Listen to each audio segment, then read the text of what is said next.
Bien, bonsoir à tous et merci au président Jean-Marc Minier pour cet accueil enthousiaste et ces mots d'introduction. Et merci à vous tous pour cet intérêt au sujet des exportations d'ardoises par voie maritime.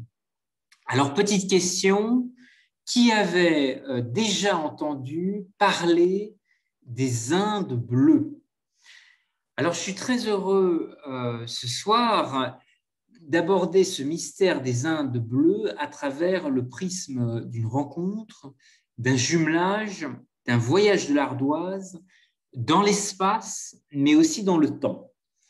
Et pour préparer cette visioconférence, j'ai été aidé et je voudrais remercier Julie, chargée de mission à la Maison de l'Europe d'Angers et du Maine-et-Loire, qui a fourni une aide très précieuse pour préparer cet échange. Les Indes bleues est une forme de voyage. C'est une formule qui illustre le parallélisme entre la richesse mythique des Indes et celle des carrières d'ardoise, dont les pétales et les schistes étaient exportés jusqu'à Londres. Et ces ardoises ont fait souffler un vent de modernité sur les toits européens, en particulier lors de la reconstruction de Londres à la suite du grand incendie de 1666. Et on va le découvrir. Mais je voudrais aussi vous dire que l'ardoise a été porteuse d'un courant d'échange, à la fois de manière significative avec l'Europe du Nord, mais aussi avec l'Europe du Sud, avec l'Espagne et le Portugal. Et puis, ce voyage de l'ardoise, c'est aussi un jumelage des éléments, de la géologie d'un massif armoricain qu'on connaît bien sur le Grand Ouest, mais il a existé également d'autres sous-sols ardoisiers très riches, notamment dans les Ardennes. Et enfin, pour aborder l'Europe, on parle souvent de jumelage à l'échelle de villes et de territoires.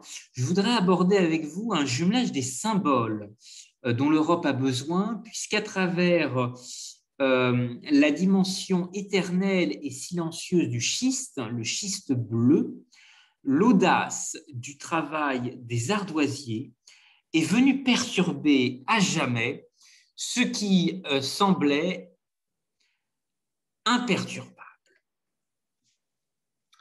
Alors, en Anjou, l'ardoise voyage aussi dans nos papilles, puisqu'elle a donné naissance à un bonbon.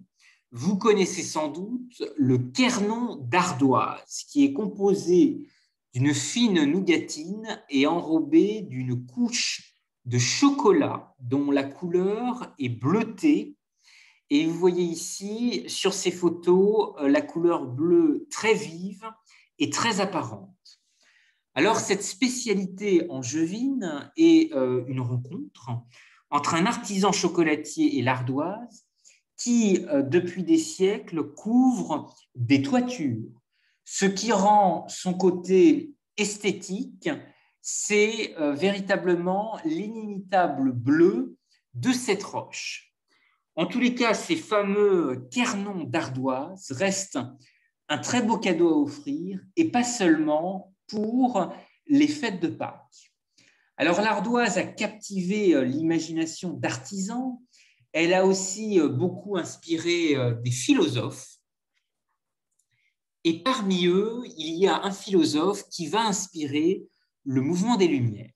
C'est John Locke, un philosophe anglais qui va réaliser un tour de France en 1678 et il va rédiger un carnet de voyage.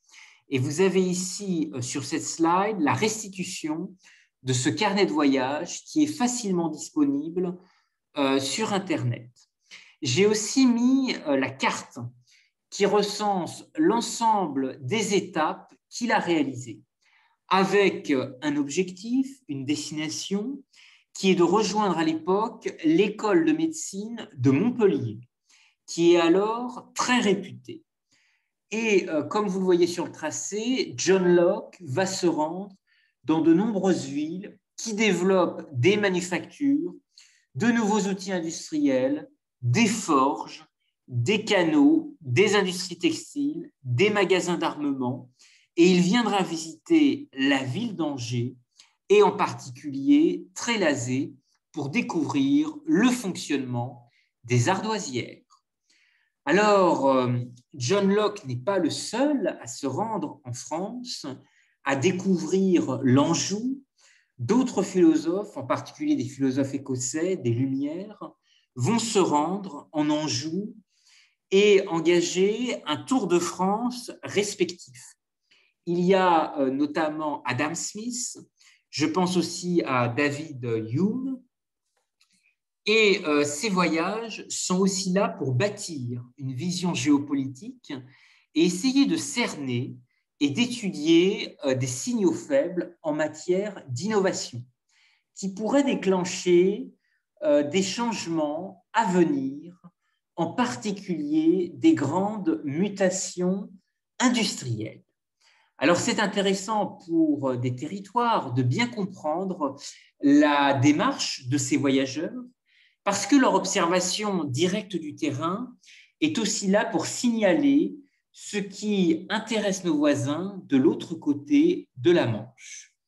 Alors, l'Anjou cultive à ce titre des chemins de mémoire très riches qui ont été conservés grâce à des visites prestigieuses ou encore des signatures architecturales.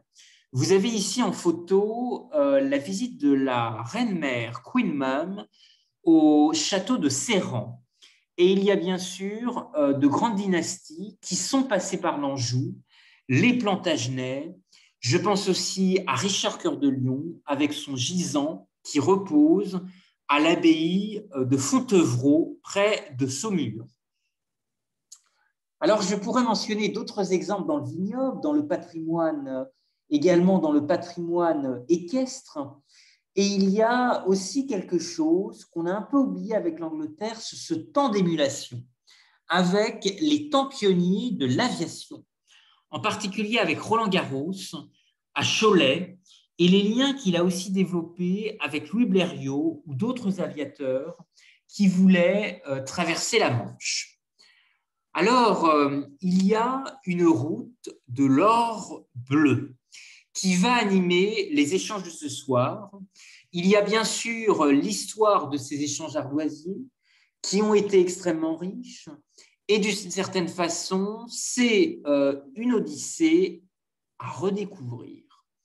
Avec un prisme très particulier qui est cette ouverture vers l'Angleterre. Le XVIIe siècle est marqué par un essor des exportations d'ardoises par les voies maritimes. En période de paix, les carrières entretenaient de bonnes relations avec quelques lords anglais, car de nombreuses cargaisons étaient aussi expédiées vers les îles britanniques. Et certaines voies gallo-romaines ont même servi de route de l'ardoise à partir de l'Anjou et de la Bretagne. Il y a un site également dans les Ardennes qui sera très actif avec les ardoises de Fumay. Alors, on considère qu'aux portes d'Angers à Trélazé, c'est en 1406 que débute l'extraction d'ardoises à ciel ouvert. Ces fameuses ardoises extraites de Trélazé ont été utilisées pour la couverture de châteaux de Chambord en 1539. Le 9 novembre 1619, Marie de Médicis visite une ardoisière à Trélazé. Alors, il y a aussi une légende qui attribue les premières utilisations de l'ardoise comme matériau de couverture à l'évêque d'Angers, qui s'appelait Licinius en 592 et qui est devenu Saint Lézin, le patron des ardoisiers. Alors, il a aussi existé des cités ardoisières un peu plus proches de la mer et qui vont développer un cabotage très actif, pas seulement sur le littoral, mais aussi sur les terres, grâce au canal de Nantes à Brest. Et ce sont des cités ardoisières dans le Finistère, à commencer par Port-Launay et Châteaulin dans le centre Finistère, qui vont fournir des ardoises en 1525 pour l'église Saint-Maclou de Rouen. Ce qui démontre déjà un cabotage très actif vers la Normandie, et donc l'ardoise voyage entre les régions. Et puis, dans le Maine-et-Loire, va se développer un bassin très dynamique avec plusieurs pôles. Trélazé est le plus célèbre et celui qui a résisté le plus longtemps. Et c'est aussi au nord du département, dans la Mayenne angevine, je pense à Renazé en Mayenne. Il y a aussi les ardoises d'Angry, les ardoises du Candéen, les ardoises du Segréen, des mines bleues à ciel ouvert qui ont été transformées en parcs ouverts au public. Je pense en particulier au parc des Garennes du côté sur la commune de Juigné-sur-Loire. Alors, il y a aussi des associations, des érudits locaux, des sociétés savantes qui entretiennent cette mémoire, qui n'est pas seulement une mémoire écrite, mais qui est aussi une mémoire orale. Vous avez des images d'archives qui permettent de resituer cette époque où les carriers fendaient, coupaient et taillaient le schiste pour obtenir l'ardoise définitive. Alors, grâce aux archives, on retrouve les noms de grandes sagas qui ont rythmé le travail ardoisier. Avec ici l'exemple de la commission des ardoisières d'Angers. Alors, cette activité fait aussi vivre de nombreux corps de métier extrêmement divers, car il faut certes extraire cette ardoise, mais il a fallu aussi des artisans, des ouvriers, pour couvrir les toits avec ces magnifiques ardoises, trouver également d'autres usages. J'ai eu le plaisir de préparer cette visioconférence avec le témoignage de personnes qui m'ont transmis cette passion pour l'innovation, qui a aussi marqué cette activité. On l'a un peu oublié, mais il y a eu aussi des mines bleues qui ont existé en Maurienne, dans les montagnes de Savoie, et j'ai reçu un témoignage très intéressant de Daniel Séjourné, qui a été l'un des piliers fondateurs de la Maison de l'Europe d'Angers et du Maine-et-Loire. Et son témoignage sur les ardoises de Maurienne mettait en valeur le rôle d'une entreprise qui s'appelait Juvenia et qui développait des ardoises pour les écoles, le matériel éducatif, des établissements scolaires dans tous les pays de la francophonie, y compris jusqu'au Liban. Et donc l'ardoise a aussi voyagé grâce à la francophonie au Proche-Orient, mais aussi en Méditerranée. Alors parlons un peu d'Europe. Il y a un corps de métier un peu particulier qui était peut-être des voltigeurs Erasmus avant l'heure. Il y a beaucoup de chantiers itinérants avec des couvreurs qui se déplaçaient de place en place. Et la grande agilité de ces couvreurs qui montaient sur les toits et qui étaient aussi très nomades a encouragé certains à se reconvertir le dimanche et à participer à des pyramides humaines, des kermesses, des sorties d'église et augmenter leurs revenus en organisant des pirouettes pour le public sur des grandes places. Et parmi ces couvreurs qui étaient des voltigeurs, certains ont réussi à faire le Tour de France grâce à cette audace et à ce savoir-faire, avec assez peu de moyens, beaucoup d'aventures et une idée assez simple pour se déplacer, qui était de monter dans un taxi. Et donc, il suffisait de remplir un taxi et d'aller au gré des destinations avec les pourboires accumulés. Et donc, il y a eu des gens qui ont fait le tour de France de cette façon. Alors, cette extraordinaire audace me permet de faire la transition avec le voyage de l'ardoise vers l'Angleterre. Est-ce que finalement, ces échanges ardoisiers n'ont-ils pas tout simplement reconstitué un axe transmanche qui existait depuis très longtemps et qui est l'empire Plantagenet, un empire transmaritime? Aussi, l'ardoise, si elle a traversé des régions, on va voir qu'elle a aussi traversé des mers et des océans. Mais le plus important, c'est qu'elle a rendu les hommes extrêmement nomades. Alors, avec l'arrivée d'une immigration venant d'autres régions, c'est en particulier la crise de la pêche dans des ports bretons, les ports de Lorient, mais aussi le port de Concarneau, qui vont entraîner une forte émigration bretonne en Anjou. Les Bretons passent de 20% de la population de la commune de Trélazé dans le Maine-et-Loire en 1900 à 50% en 1908. Il y a encore des non-bretons qui apparaissent dans des familles, dans des patronymes, et plus tard, lorsque l'ardoise sera moins compétitive, des familles portugaises viendront s'installer sur la commune de Trélazé, que je prends en exemple dans le Maine-et-Loire. D'où l'idée lancée il y a quelques années d'un jumelage entre la commune de Trélazé et Valengon au Portugal, qui a été un très grand pôle de l'ardoise. Alors je cite Concarneau parce qu'il y a quand même une brèche intéressante.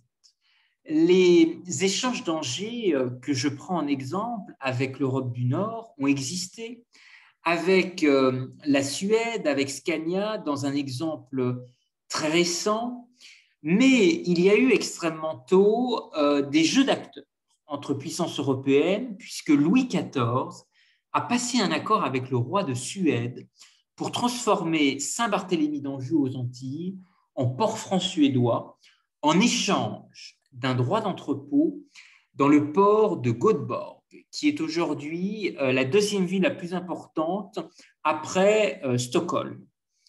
Alors cet échange intervient dans un XVIIe siècle qui connaît alors un véritable essor des exportations d'ardoise par voie maritime vers l'Europe du Nord.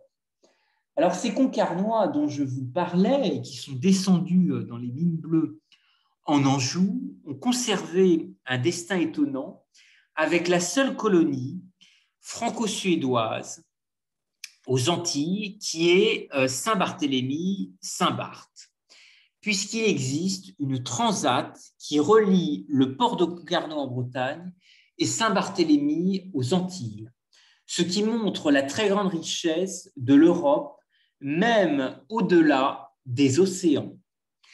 Alors, traversons la Manche et focalisons-nous sur un épisode inédit qui va modifier à jamais le voyage de l'ardoise. C'est la reconstruction de Londres à la suite du grand incendie de 1666. Les ardoises vont faire souffler un vent d'innovation sur les toits européens, puisqu'on va abandonner du jour au lendemain le chaume et utiliser un matériau beaucoup plus résilient pour imaginer un urbanisme qui protège l'espace urbain des incendies. Et donc l'ardoise est utilisée à plein régime pour reconstruire Londres, aménager de grandes places et bâtir Piccadilly Circus pour ceux qui connaissent la capitale britannique. Alors quelques mots sur cet incident ravageur qui est né le 2 septembre 1666 d'un départ de feu dans une boulangerie qui a tout ravagé sur son passage, les docks de la Tamise, les stocks d'huile, d'alcool, de charbon. Et en 4 jours, les 4/5 de Londres furent réduits en ruines. D'où cette appellation en Angleterre des Indes bleues pour comparer la richesse mythique des Indes et celle des carrières d'ardoise dont les pétales et les schistes étaient exportés jusqu'à Londres. Alors, ce voyage de l'ardoise continue aujourd'hui vers le Moyen-Orient, dans une ville où la communauté britannique est très présente, c'est Dubaï, qui va accueillir l'exposition universelle de 2020, décalée à 2021, et dans laquelle tous les États du monde seront représentés.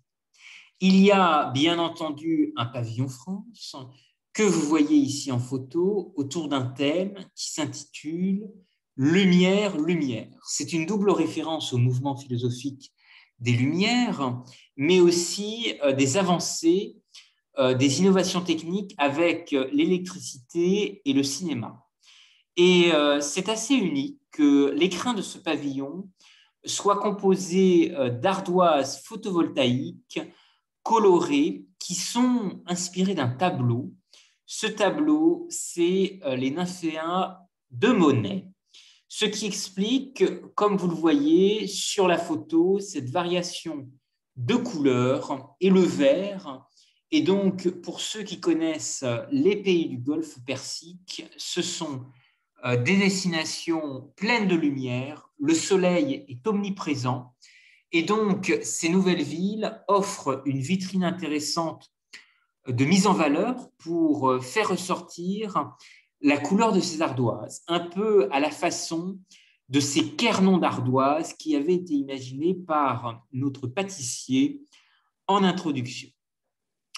Alors, le parcours de Monet offre un parallélisme étonnant au voyage de l'ardoise parce que jeune artiste, c'est à Londres qui a développé ses premières commandes. Alors, on l'a un peu oublié, mais l'Anjou est une terre d'exposition universelle. Le parc oriental de Molévrier, près de Cholet, est le plus grand jardin japonais d'Europe. Et l'architecte Alexandre Marcel va explorer son génie de l'horticulture, de l'aménagement paysager, avec des éléments reproduits à partir de moules provenant de l'exposition universelle de 1900. Et c'est lors de cette exposition universelle qu'Alexandre Marcel est chargé de plusieurs pavillons, dont celui des compagnies maritimes, à travers le panorama du tour du monde. Alors, sa grande créativité voyagera en Belgique, mais aussi en Extrême-Orient, au Japon. Alors, en tous les cas, tous les pays européens auront un pavillon à Dubaï.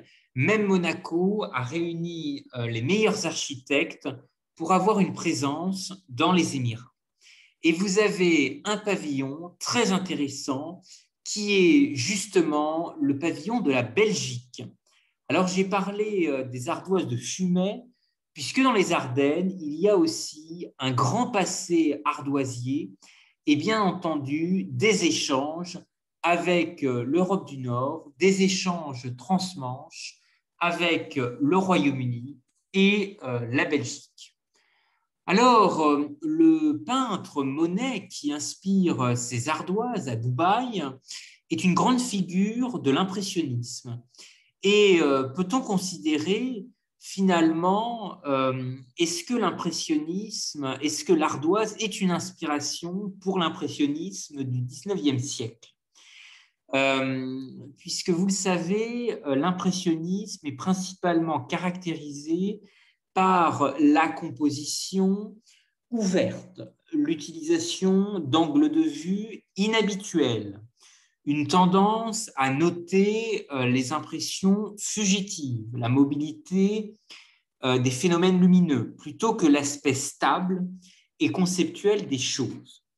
Alors, je me permets cette transition car le thème de cette rencontre aujourd'hui est aussi d'appréhender ce que les Britanniques vont faire avec le Brexit et comment cela va fortement modifier le rapport de nos échanges avec le Royaume-Uni en étant à l'extérieur de l'Union européenne.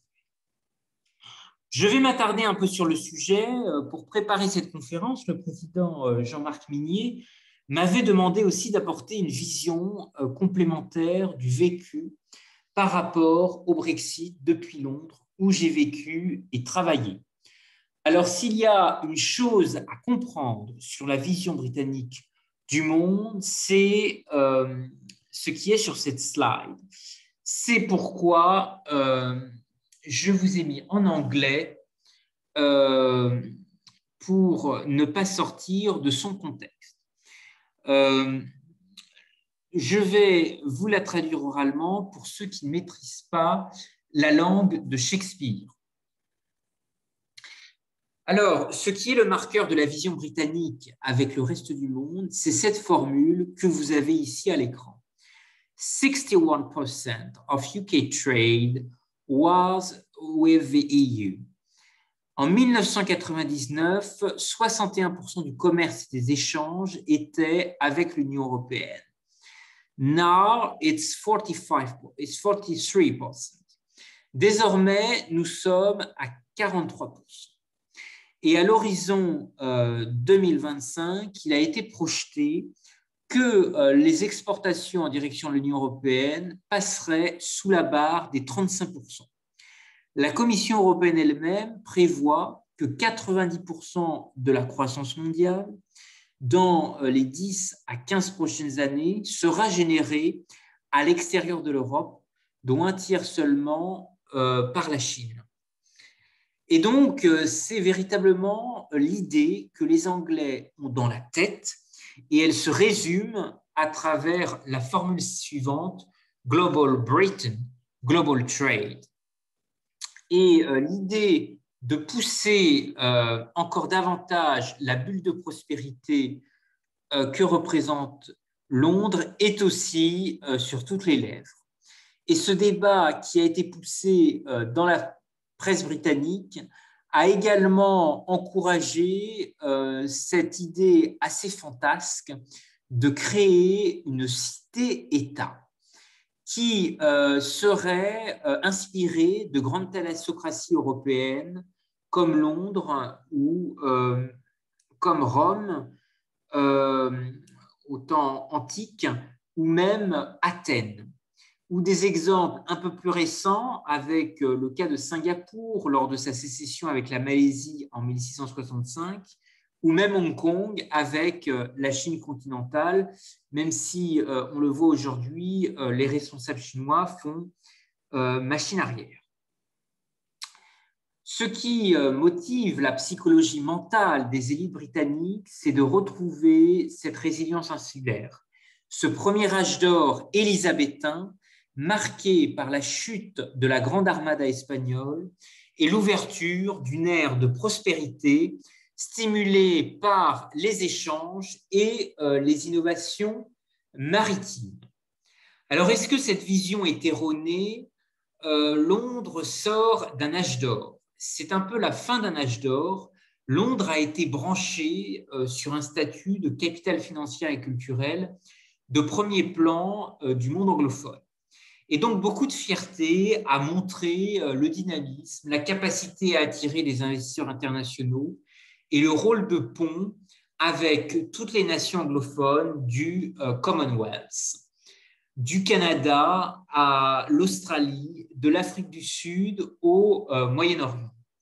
Vous avez des images avec le plus grand gratte-ciel d'Europe, The Shard, qui est situé sur la rive gauche de la Tamise et qui était vraiment l'endroit le plus mal famé où personne ne voulait mettre les pieds.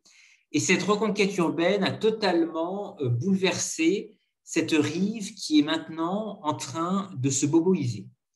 Sur l'image du haut, vous pouvez voir cette bulle de gratte-ciel, c'est la City de Londres. Et donc, de l'autre côté du fleuve, de la Tamise, il y a cette transformation énorme de projets immobiliers qui poussent grâce à des investissements étrangers.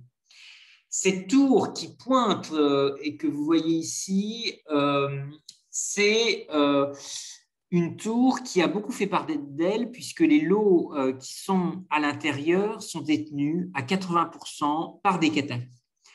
Une partie de l'âge d'or de Londres, c'est aussi la capacité à attirer des capitaux des pays du Golfe. Il y a eu des classements internationaux qui semblaient indiquer que Londres avait détrôné New York en termes d'attractivité des investissements, parce que plus proche du Moyen-Orient, moins de décalage horaire, plus de proximité avec les pays du Golfe. Et donc, toujours est-il que le Brexit est engagé, le Royaume-Uni n'est plus dans l'Union européenne, mais il faudra toujours garder à l'esprit que Londres est un tremplin pour les entreprises régionales vers le Moyen et l'Extrême-Orient. Et c'est véritablement ce tremplin qui aidera beaucoup de PME à avancer leurs pions, et parce que certains marchés sont 10 fois plus accessibles avec un fanion britannique. Alors, je cite la formule de Lionel Stoléru, qui avait été chargé de remettre un rapport sur le Small Business Act européen et qui avait dit la formule suivante: pour vendre à Hong Kong, mieux vaut être fournisseur de la reine d'Angleterre que de Monsieur Smith. Et donc, Londres restera un peu cette marmite bouillonnante où se connectent des références sur le marché mondial, où se connectent des idées, où se connectent des capitaux et des talents du monde anglophone. Et donc, ce joker londonien, il ne faut pas le perdre de vue, car c'est un paradigme très fort pour ouvrir internationalement des courants d'affaires avec le monde à seulement 1 heure d'avion. Alors, je vous parle beaucoup de Londres, qu'il faut considérer comme un peu une Babylone des échanges, mais l'échec du Brexit a été aussi l'occasion de révéler sans doute un pays à 2 vitesses. L'un des marqueurs des partisans du camp du Leave, ce n'est pas tout à fait un vote anti-européen, c'est vraiment une réaction épidermique à une crise du logement qui n'a pas été réglée depuis 30 ans au Royaume-Uni. Il y a d'autres raisons, mais c'est à mon sens l'une des raisons principales pour ceux qui ont vécu à Londres. La ville est 2 fois plus chère qu'à Paris. Alors, la classe britannique en est consciente et c'est pourquoi 479 députés britanniques souhaitaient rester dans l'Union européenne, conscients des avantages évidents qu'elle apporte, et seuls 156 voulaient en sortir. Mais le Brexit l'a emporté, il l'a emporté avec 52% des voix. C'est un référendum et la voix du peuple est souveraine. Alors, quelques surprises tout de même, puisque les arguments économiques qui avaient été martelés par les partisans de la campagne du Remain pendant 6 mois n'ont eu pratiquement aucun impact. Le peuple britannique, d'ordinaire pragmatique, a préféré le saut dans l'inconnu au maintien du statu quo. Alors, cette campagne du référendum a bien entendu déchaîner des passions avec des formules extrêmement provocantes. Alors, j'en ai relevé quelques-unes. Il y a eu d'abord celle d'un ministre qui était dans l'équipe de Theresa May, qui avait fait scandale en accusant le patron britannique d'être gras et paresseux, plus enclin à faire du golf le vendredi après-midi que faire du business à l'international. Et puis, dans son goût de l'autodérision, la presse d'opinion, mais aussi les tabloïds, ont été très vindicatifs. Bien souvent, pour souligner l'immense contradiction d'accuser l'Europe de tous les maux et d'ignorer des problèmes de fond, des blocages propres à la société britannique, à son establishment, à sa crise du logement et au grand saut en avant dans une économie tertiaire de services, mais qui a perdu beaucoup d'industries. Alors, l'un des grands changements fondamentaux qui va intervenir, c'est de rendre l'accès au Royaume-Uni beaucoup plus restrictif pour les ressortissants européens, avec des libertés communautaires de circulation, des talents, des travailleurs qu'on a bien connus, mais qui va se retrouver amoindri. Et donc un filtre qui intervient pour réorienter la flexibilité du droit du travail sur le sol britannique vers des talents locaux plutôt que des talents venus d'ailleurs. Ce qui concrétise par ailleurs l'arrivée d'un permis à points, un visa de travail qui ne concernera que des talents étrangers très sélectifs, très ciblés sur des secteurs en pénurie, des secteurs en tension ou des secteurs en devenir comme l'intelligence artificielle. Il y a eu des articles sociologiquement très intéressants du Guardian, par exemple, qui indiquaient que la communauté polonaise, par exemple, avait dépassé la communauté indienne de Londres. Et ça, dans la société britannique, c'est quelque chose qui a beaucoup choqué la working class. Et donc, cela sera un peu le mot de conclusion et l'ouverture du débat. Avec vous tous, la France doit assumer sa responsabilité historique avec l'Allemagne de relancer, de refonder l'Union européenne. Quelle forme peut prendre cette refondation? Certainement un projet nourri d'interdépendance européenne, à l'image de l'ardoise, et puis pousser l'Europe en quête de matériaux biosourcés, de mondialisation. Mondialisez-vous, c'est peut-être aussi un encouragement qui doit être fait à des grands savoir-faire qui existent dans nos entreprises, dans la jeunesse, dans le tissu créatif des PME. Et je voudrais rappeler que de grandes success stories existent ici en Anjou. C'est Cointreau, c'est Le Vignoble, c'est Giffard. Et c'est peut-être justement des références qui peuvent nous encourager à nous ouvrir vers l'extérieur. Je laisse la place aux échanges et je vous remercie pour votre attention. Alors, vous avez une bulle de discussion si vous souhaitez réagir, poser des questions. Je vais de mon côté répondre à des questions qui ont été posées. Il a été formulé, notamment préalablement par écrit, 5 grandes questions très intéressantes. Je vais y répondre point par point. La première question qui a été posée, c'est quel est l'enjeu économique au regard du contexte chinois? Alors, en Chine continentale, il existe un jumelage entre Angers et la ville de Yantai, la ville du vin, et un bureau de représentation à Qingdao représente la région des Pays de la Loire dans la province du Shandong, qui est une ancienne concession allemande en Chine. Et les Chinois, en fait, gardent le souvenir de l'ingénierie européenne dans les concessions. Qingdao, qui porte aussi le nom d'une bière, était en fait un peu la seule ville jamais inondée grâce aux canalisations allemandes.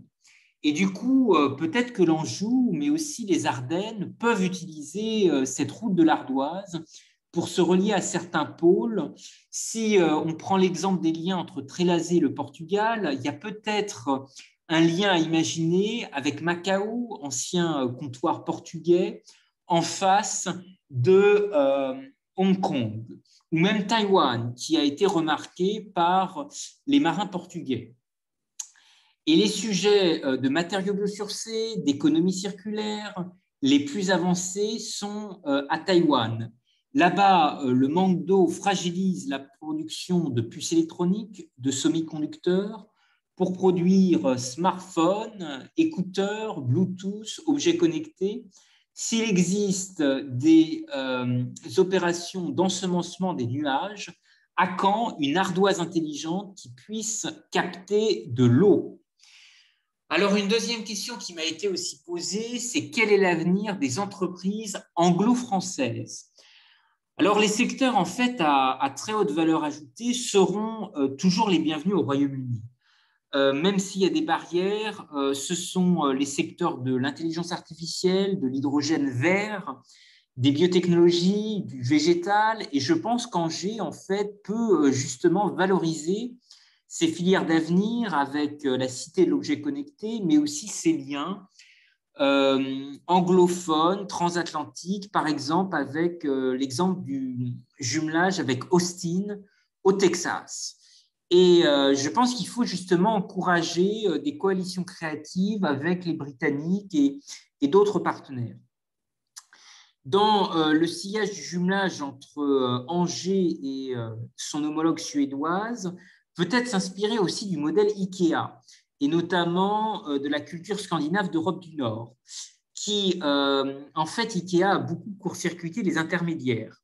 Et le fondateur d'IKEA a voulu proposer des tarifs très compétitifs et a fait le pari en 1955 de concevoir du mobilier et de se lancer dans son propre design. Et du coup, la véritable stratégie qui a poussé cette entreprise, c'est la stratégie des 3 F, à savoir la fonctionnalité, la forme et la facilité à être produit. Une troisième question qui m'a été posée, c'est qui aujourd'hui produit encore des ardoises dans le monde? Pouvez-vous nous en dire plus sur le poids économique de ce secteur? Alors, le premier marché mondial de l'ardoise, en fait, c'est la France, qui importe 94% de ses besoins en Espagne, ses propres gisements dans l'Hexagone étant épuisés. Et donc, la désaffection croissante de ce matériau, en fait, inquiète le plus gros producteur ibérique, l'espagnol Coupa, qui est le premier producteur mondial d'ardoise et qui entend aussi un peu sauver les traditions françaises. Parce que l'Espagne est riche en ardoisières, mais cela n'a jamais vraiment été dans les traditions ibériques d'utiliser ce matériau. Alors, une quatrième question qui m'a été posée, c'est quelle est la diffusion des ardoises extraites de Trélazé sur l'Europe au XVIIIe siècle et quels monuments encore visibles aujourd'hui sont-ils parés? Alors, je voudrais rappeler qu'à Trélazé, c'est en 1406 que débute l'extraction d'ardoises à ciel ouvert. Les ardoises extraites de Trélazé ont été utilisées pour la couverture du château de Chambord en 1539. Et le 9 novembre 1619, Marie de Médicis visite une ardoisière à Trélazé. Alors, la légende attribue les premières utilisations de l'ardoise comme matériau de couverture à l'époque à l'évêque d'Angers, Licinius, en 1592, devenu Saint-Lézin, le patron des ardoisiers. Alors, on m'a posé aussi une question, allez-vous faire une expo itinérante? J'ai un peu envie de dire, le pavillon France à l'exposition universelle de Dubaï est peut-être justement ce formidable ambassadeur. Il est possible de suivre l'actualité du pavillon sur les réseaux sociaux. Je voudrais aussi rappeler que des régions ont développé des pavillons itinérants par le passé. Il y a notamment l'exemple du pavillon Alsace à l'exposition universelle de Shanghai, avec justement un GIE d'architectes qui s'était constitué. À l'époque, Adrien Zeller, le président de région Alsace, n'avait pas voulu financer le pavillon. Il trouvait que c'était trop cher. Et du coup, ce sont des architectes alsaciens qui se sont associés et qui ont monté ce pavillon qui s'est déplacé, est allé dans plusieurs villes de Chine. Du coup, ça montre effectivement peut-être d'autres formes, d'autres écrins qui pourraient valoriser ce volet. Une dernière question qui m'a été posée, ce sont à propos des ardoises de Fumay. Là, c'est tout l'intérêt de cette visioconférence aujourd'hui, de connecter des territoires, puisqu'en fait, on m'a demandé notamment de resituer des traces sur les ardoises ardennaises, les ardoises de Fumay et leur exportation vers l'Europe du Nord. Alors, il y a la proximité avec la Belgique, les relations avec le Royaume-Uni. Ce qui est intéressant, c'est peut-être d'associer à la fois des historiens ardennais et des historiens angevins, parce qu'il y a beaucoup de connaissances dans les deux régions. Et peut-être que justement, on pourrait retrouver des choses. Alors, il y avait un historien, notamment de Fumay, qui m'avait fait part d'un document de 1860, rare et précieux, qui remonte à la cour impériale de Metz et qui fait référence, qui apporte des éléments extrêmement intéressants. Mais je voudrais encourager la mise en cohérence finalement des informations disponibles et se dire que peut-être qu'en rapprochant justement le Maine-et-Loire, les régions ardoisières qui ont existé en Bretagne et les contacts aussi